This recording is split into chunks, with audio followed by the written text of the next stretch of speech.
never thought of visiting Chưa India bao as a giờ tôi nghĩ tourist. mình sẽ đến Ấn Độ I didn't vì have tôi any không Indian quen ai ở đây friends, cả. and the culture Ấn Độ seemed đối với strange tôi and hoàn foreign toàn to xa me. lạ. Also, I Và was tôi cũng afraid it nghĩ might be ở đây không depressing. có gì vui. I Vì knew Ấn that Độ India là was quê home hương to của 1/3 1/3 of the những world's người nghèo poorest nhất trên thế giới. So what am I doing here? Vậy thì tôi đang làm gì ở đây? Well, my Thật flight ra, home stopped tôi đang over trên in đường về Bombay. lại quê nhà. Goa Nhưng is not máy bay far ghé from lại Bombay, Bombay. and people told Thành me phố Goa Goa was a không beautiful xa Bombay place lắm. and Mà had theo người great ta nói beaches. thì Goa là một địa điểm đẹp, lại có bãi biển rộng. Actually, Goa is also Thành phố rich Goa in có một history lịch and sử và culture. văn hóa lâu đời. Nhưng thật ra cũng có lý do khác nữa khiến tôi tới Goa. But there was another reason I came to Goa.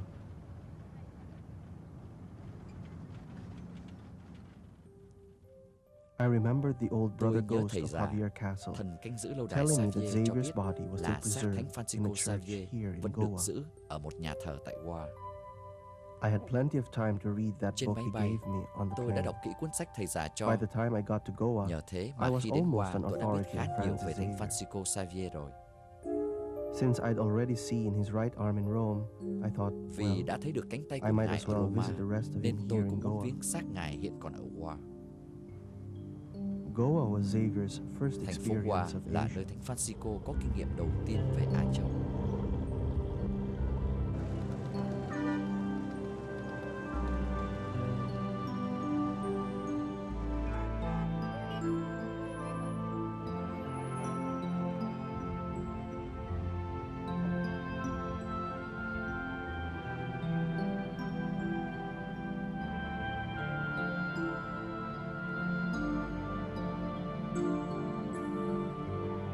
Today by plane, it's Bây just a giờ few từ hours from Roma Rome to đến Ấn India. Độ, đi máy But bay things chỉ có weren't mấy so tiếng đồng easy hồ in thôi. Xavier's day. Nhưng vào thời It Thánh took Francis Phanxico, over a year and a Ngài half phải to mất get một năm here, rưỡi mới đến được and he Ấn was Độ. lucky to make it at all. Và đến được đã là may lắm rồi. After leaving Ignatius in Rome, Sau khi chia tay Thánh Xavier Ignacio traveled ở for 3 Roma, months on Phanxico horseback Javier to đi get to ngựa mất Lisbon. 3 tháng mới đến Bồ Đào Nha. Then he had to wait Rồi another phải 3 chờ thêm months 3 for a tháng ship. nữa mới có tàu. Lúc tàu Santiago nhổ neo, When his galleon, the người bạn kia Santiago, lại không đi was nữa, finally ready to go, nên chỉ có một mình Xavier's Phanxico Jesuit xuống tàu companion đi. had already been assigned to another job in Lisbon. Francis set out by himself on April 7, Hôm tàu rời 1541, cảng mùng 4 tháng 7 the day năm of his 1541, 35th birthday. đúng là ngày sinh nhật thứ 35. Even before Xavier Chưa left rời Lisbon, Lisbon, he already Phanxico đã missed nhớ his anh em Jesuit trong dòng tên. companions. Và Ngài At viết the thư first cho Thánh opportunity, Ignacio, he xin sent a anh em letter gửi to thư qua Ấn Ignatius Độ. asking for mail.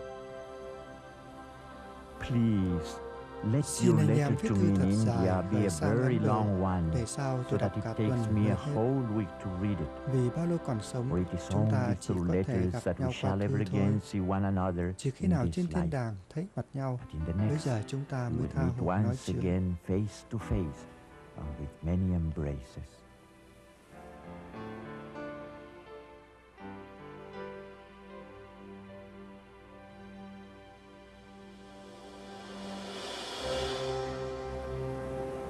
The first part of the Giai journey đoạn đầu was tiên slow của and cuộc hành trình tortuous. vừa dài vừa khốn khổ, Xavier was not vì Thánh used to sea Phanxico travel. Javier chưa bao giờ đi biển. I was seasick for 2 months. Tôi bị say sóng mất 2 It was tháng, miserable nhất là lúc ở ngoài khơi Guinea. The hardships of Thật this là khốn voyage khổ. were so great that I Bây would giờ, not want to face dù one có day đổi of cho tôi them. cả thế giới này, tôi cũng không muốn sống một ngày như thế.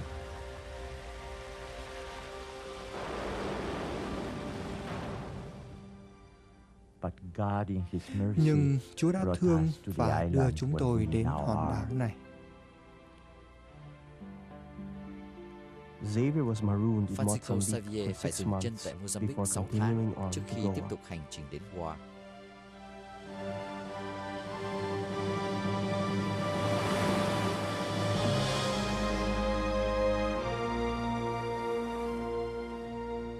He lived the life Ngài of giảng both dạy các thủy thủ chaplain trên and tàu. deckhand. Ngài vừa đóng vai He tuyên úy, preached to the vừa phục vụ sailors. cho người ta nữa.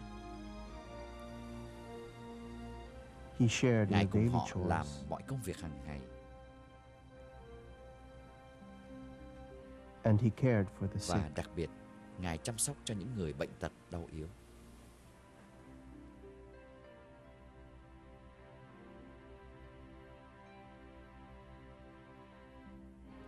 Finally, 13 Cuối months cùng, after sau 13 leaving tháng Lisbon, kể từ ngày rời Lisbon, Xavier's ship Ngài đã tới arrived Goa. in Goa.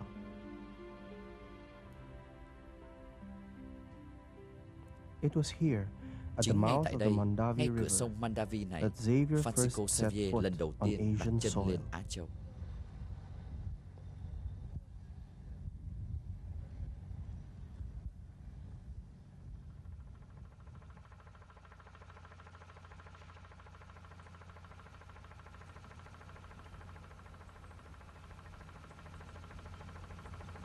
When Xavier arrived, Vào thời ấy, many parts of một India phần were lớn Ấn under Độ foreign nằm dưới quyền control. kiểm soát của ngoại bang. India was a great Ấn source Độ of là một wealth nguồn lợi for lớn the cho đế quốc Portuguese Bồ Đào Empire. Nha.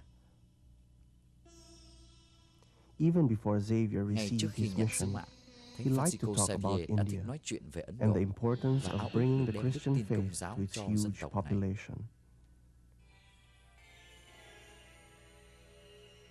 At the old Portuguese city gate, Tại cổng thành I phố saw Bồ a Đào Nha sculpture cổ of a European có tượng official một viên chức người standing Âu Châu over an đứng trên một Indian ông hoàng prince. người Ấn.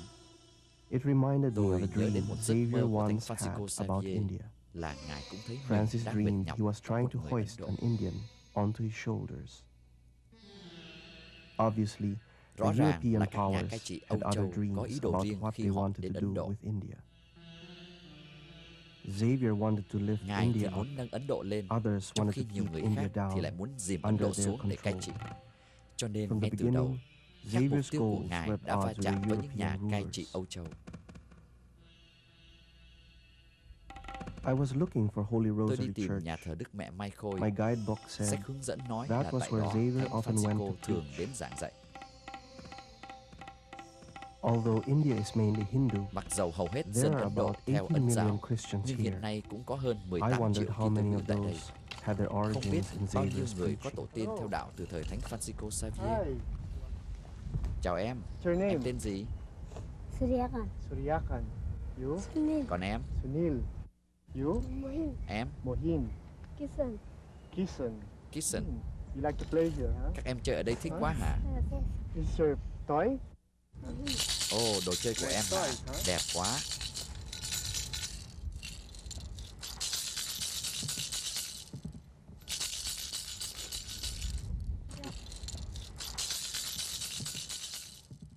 The children's little toy reminded Đồ me chơi of của one các of em làm Xavier's tôi nhớ most đến một trong successful những phương pháp teaching giảng dạy methods. thành công nhất của Thánh Music. Phanxico Javier. Đó là âm nhạc. He started out with a Ngài bell, khởi đầu với một cái chuông, not much of a musical chỉ instrument, là một cái chuông but it thôi, let people know nhưng he nó was giúp cho around người ta biết and the là Ngài class đã was đến about to begin. và giờ học sắp bắt đầu.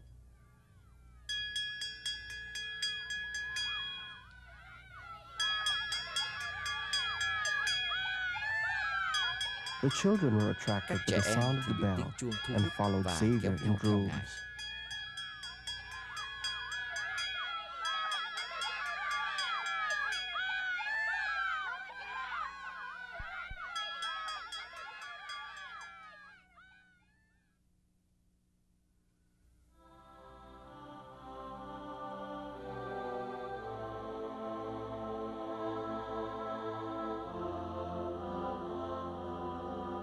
When the children were Khi gathered trẻ in em front tập of the họp trước church, cửa nhà thờ, Xavier Thánh began to Phanxico teach them Javier about the dạy các Christian em về faith. đức tin Công giáo.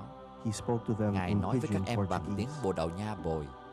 Còn các em But what thì really thích Ngài made an dạy hát. impression were the songs he Ngài viết taught lại them. bài giáo lý cho có nhịp điệu Xavier rồi simply hát cho các rewrote em the nghe. catechism lessons in rhyme. Then he sang them to his young audience. Ca nhạc là chiếc cầu nối giữa Ngài và các em.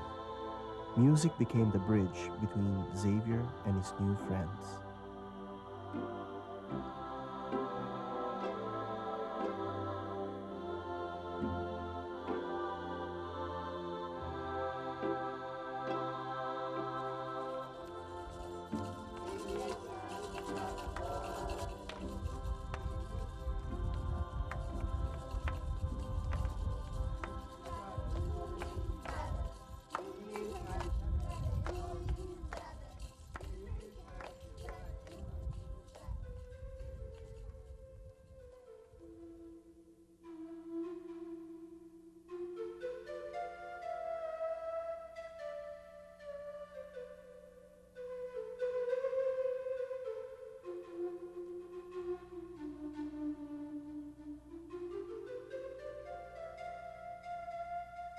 Coming from a wealthy, aristocratic Thánh background, Phanxico Javier vốn thuộc Javier gia had đình quý never tộc giàu sang experienced severe nên chưa poverty. thực sự biết thế nào là nghèo. It must have been a Và shock chắc for Ngài him phải when rất he xúc first động visited the khi lần poor đầu fishing tiên đến villages với of những làng southern đánh India, cá nghèo nàn ở the miền home Nam of Ấn the Độ, Paravas. quê hương của dân Prava.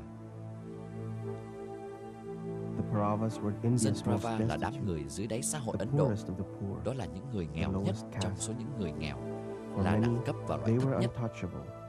Nhiều người for không muốn tiếp Francis, xúc với họ. They were all Nhưng God's Phanxico children, Javier thấy họ and là they con cái became Thiên his Chúa closest và Ngài friends. trở nên thân thiết với họ. Xavier discovered a beauty and dignity in them, Ngài thấy có cái gì tốt loved đẹp và them, cao quý nơi họ. even though he could Ngài yêu hardly mến họ communicate mặc with dầu them khó in khăn their lắm native mới tongue. nói chuyện được chút ít bằng tiếng của họ.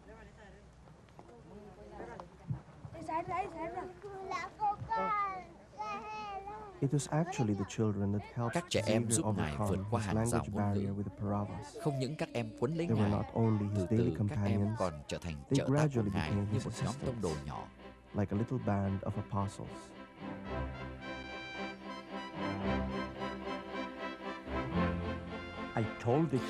Tôi nói với các em đã thuộc giáo lý đến nhà những người đau yếu, rồi tập họp lối xóm lại, càng đông càng tốt, và cùng nhau đọc kinh tin kính. Bằng cách này, chẳng những tôi dạy họ kinh tin kính, mà cả kinh 10 điều răn và các kinh khác nữa. Khi thì ở trong nhà, lúc thì ở ngoài đường.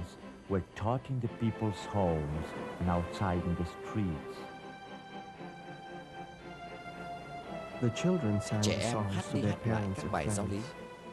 Chẳng bao lâu sau, những người đi biển cũng hát kinh 10 điều răn khi họ đang làm việc. Và số người theo đạo mỗi ngày một đông. Có